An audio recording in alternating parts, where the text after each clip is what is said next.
Hey, what's happening, Disney viewers? I'm the Guy01, and welcome to this week's versus episode on the Walkthrough channel. This week, it's kind of a weird one. It's Roman Reigns versus Andre the Giant. Now, I'm gonna say right away, this was actually not the match I had planned to do for today. I actually planned to do a different match, which would have been Bray Wyatt versus Roman Reigns, or Bray Wyatt versus Bo Dallas. I'll get to that in a second. It is our weekly birthday versus, and we actually had quite a few birthdays this past week. It was Andre the Giant's birthday, May 19th. He would have been 78. Daniel Bryan's birthday, May 22nd. He turned 43. It was Bray Wyatt's birthday, the next day, May 23rd. He would have turned 37. And I believe, actually, with Bray, the 1 year anniversary of his passing was recently, that's crazy. It's in itself to think that it's already been like a year. I think it's been a year, I can't remember now, but it's close to a year, I believe, now. Then Roman Reigns' birthday on the 25th. Today he turns 39, and the same day, today, May 25th, Bo Dallas, he turns 34.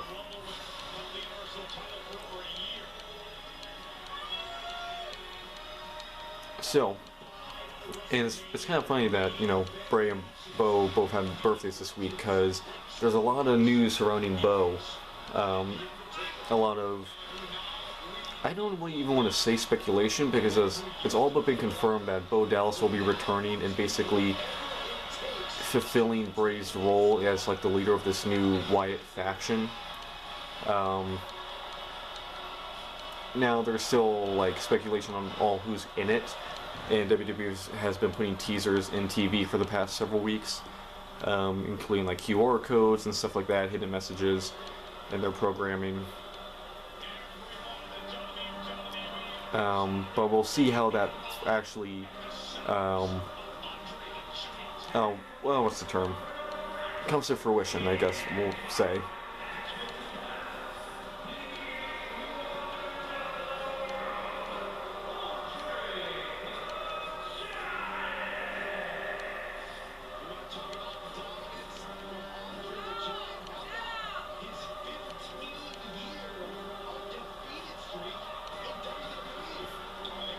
Like, they never get Andre's like face right.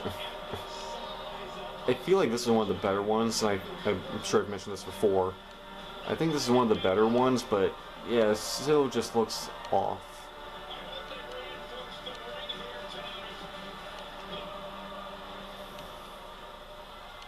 But anyway, let's get into Raw.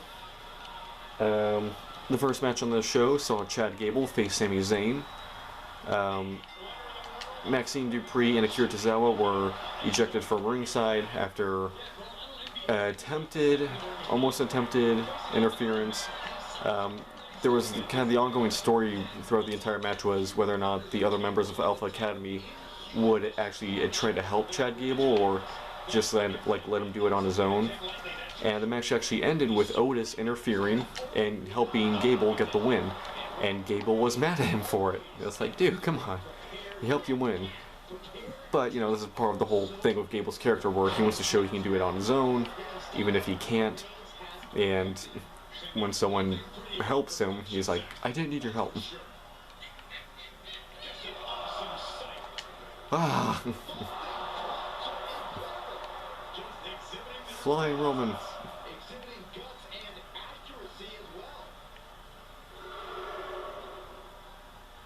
Come on in.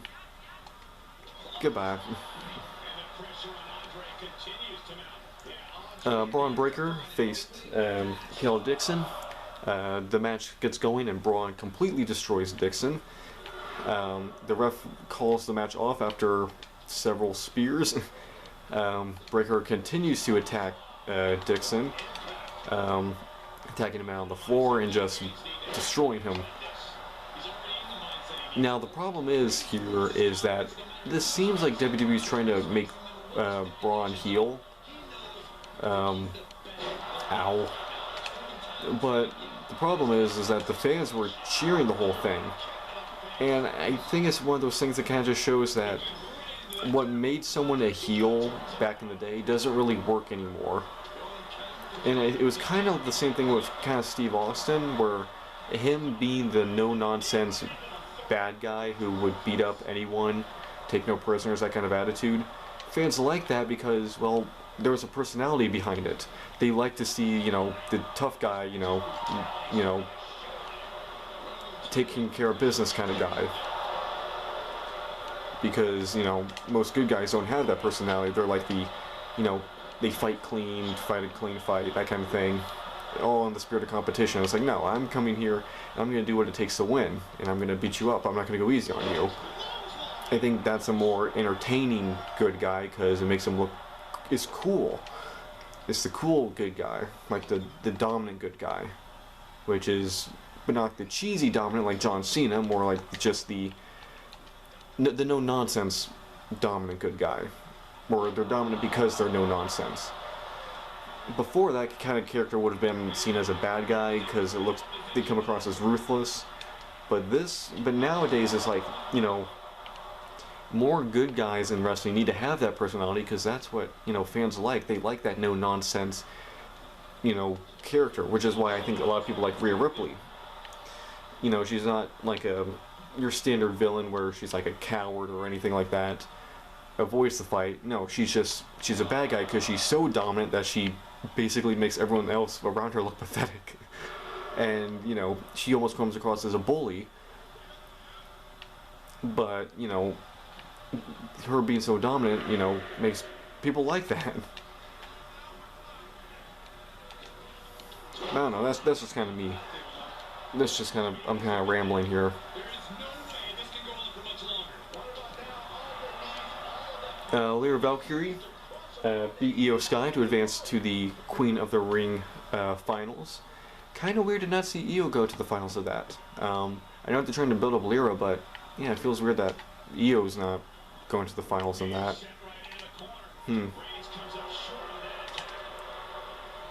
Oh. Ow. Okay. Are we just gonna go on a loop here? There we go.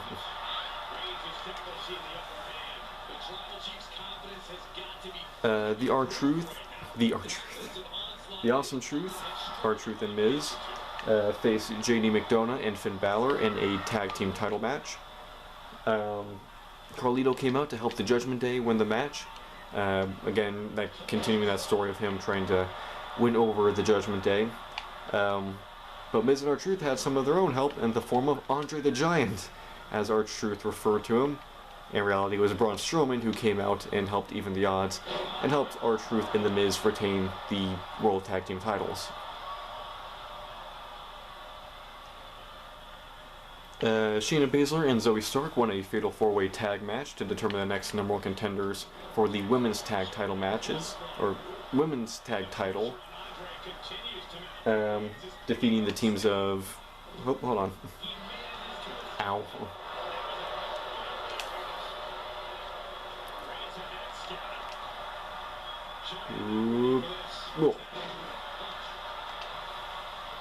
Defeating the teams of Chance and Carter, Maxine Dupree and Ivy Nile, and Dakota Kai and Kairi Sane.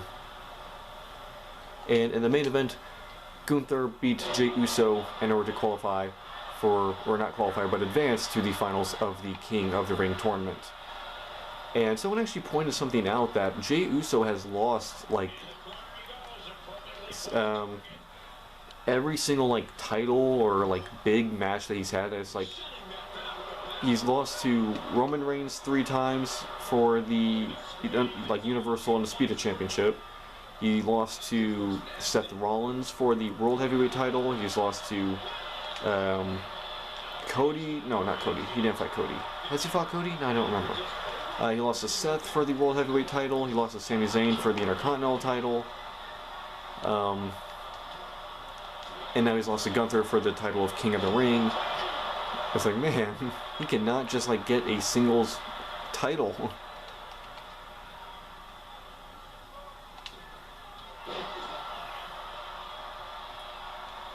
And then moving on to SmackDown. SmackDown was pretty light, which is expected. It's a go-home show before a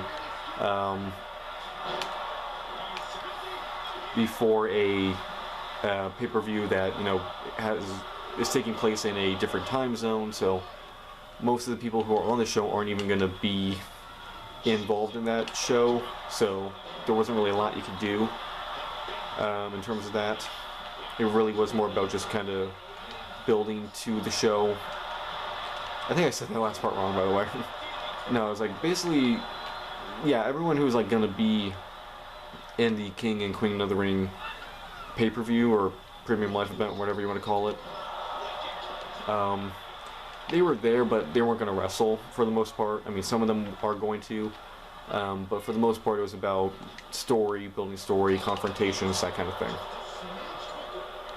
But in terms of matches, Nia Jax beat Bianca Belair to advance to the finals of the Queen of the Ring, meaning that will be Lyria versus Nia, which I think were two of the least expected people to be in the finals of that tournament. And again, this raises a question of why even put Jade and Bianca in there if you weren't going to have them win. I mean, they're already the tag team champions. It's not like they're not doing anything. I feel like those two spots could have been given to someone else, like, oh, I don't know, Shayna Baszler, Zoe Stark, Maxine Dupree, someone that the fans are really getting behind and has that story going on with her. I don't know, if it was just kind of like a wasted spot, multiple spots.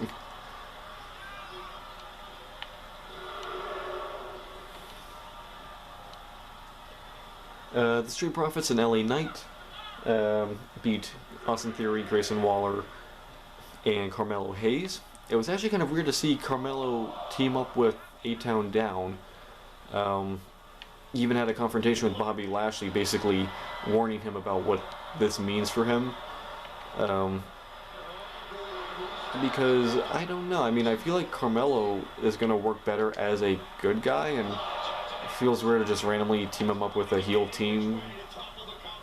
I don't know, I don't really get what that's for, unless they want him to be a bad guy and this is how they intend on doing it, or initiating that change or whatever. I don't know.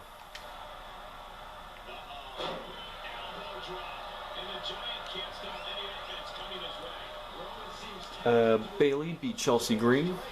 After the match, Chelsea Green and Piper Niven attacked Bayley. And in the main event, Randy Orton beat Tama Tonga to advance to the finals of the King of the Ring tournament, meaning it'll be Randy Orton versus Gunther. Which, that should be a fun match, and I believe it's a match that has not happened before, if I am not mistaken. Ow. Ow. Nope. Get off me.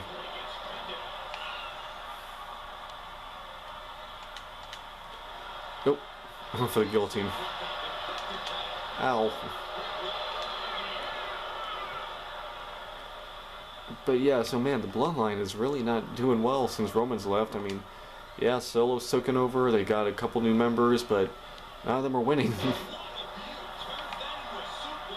And even though, I mean, even if they're the other Bloodline, under Roman, they had their stretches where they didn't win a lot, but they still came across as dominant because, they would have either like their beatdown sessions, or even if they didn't win a match, there would often be like an moment of interference that keep them from losing, or I don't know, they always just still came across as, somehow they still came across as dominant. Like they were the last people you want to mess with kind of thing, but I don't remember really the last time a Bloodline member has won a match, like in a notable match at that. Although I do kind of like the new direction they're kind of taking it, where it's like a mafia family. I do like that presentation. With Solo Sikoa almost being like a godfather kind of character. Although I don't know if he's right for the role just yet. I think he still needs some work before he gets to that point where he's believable in that position. I think he does work better as the enforcer, like the muscle. But him being like the mastermind of it, yeah, I don't know about that.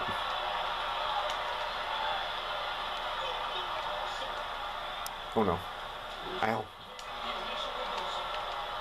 Get in that corner, big man. Let's try this again. Superman punch. Wild swing. Into the spear. Count it. And that sends us into the King and Queen of the Ring Premium Live event. So, our two King and Queen of the Ring matches are Gunther versus Orton, and then Lyra versus Nia. Which, you know, I feel like if you said that at the very beginning of this tournament, no one would have believed that. That probably would have been, I mean, I could see people seeing Gunther going to the finals.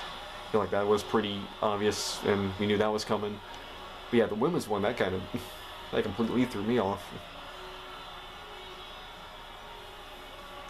But yeah, and then we've got Cody Rhodes versus Logan Paul for the undisputed title. We already know how that's gonna end. Whether or not, you know, Cody actually ends up pinning Paul will remain to be seen, but yeah, there's no way Paul's beating Cody. Yeah, that's not happening. But we'll see how they handle it. It's going to be really interesting to see now what they do now that the US title is no longer on the line. Because that kind of, when that match first got announced, and I think when they first announced it, they even made the point of saying it was champion versus champion, like both titles were on the line. And that kind of made me wonder, oh, they might just have interference and have it be like a no contest kind of thing, or what? Because they can't just have Cody win. Or, I mean, I guess they could, but it feels like a little too quick to make him double champ. But, again, we'll have to see what they end up doing. Anyway, hope you guys enjoyed this video. Make sure to like, comment, subscribe. I make new videos all the time. Stay tuned for next week's Versus, and next week where we continue our LEGO Batman 3 Beyond Gotham walkthrough. Hope you guys enjoyed. Guy01 and the Tribal Chief, the head of the table, Roman Reigns, signing out. Bye, guys.